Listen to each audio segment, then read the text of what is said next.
around how strategy can buy tens of thousands of Bitcoins without sending the price parabolic. It's a great question, and it's an interesting way to think about how the Bitcoin market actually works. First, it helps to understand what happens when the price of Bitcoin rises sharply, like from $16,000 lows of 2022 to $95,000 today. If you look at the hodl waves in this cycle and past cycles, you'll notice something important. Older coins start to move. That suggests some long-term holders are finally selling, transferring their coins to new hands. Who are the new hands? Strategy, ETF buyers, institutions, nation states, and of course, more individuals. Another reason the price doesn't explode upward, MicroStrategy intentionally buys in a way that avoids moving the price.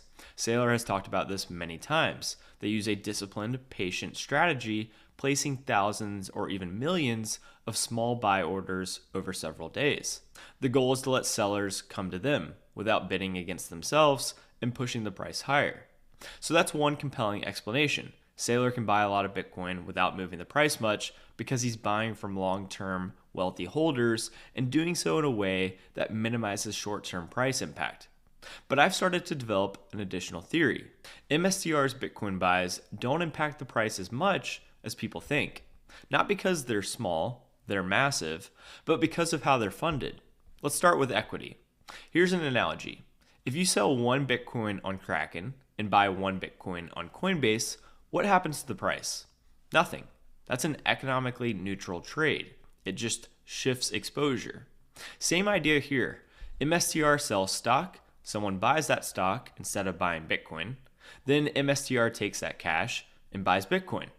Net effect, a shift in exposure, no net new demand, just a reallocation. Convertible notes, very similar story. Hedge funds buy the notes, but hedge by shorting MSTR. As the stock rises, they short more. When the notes convert, it's just more equity issuance. In both cases, equity and convertibles, the dollars that flow into Bitcoin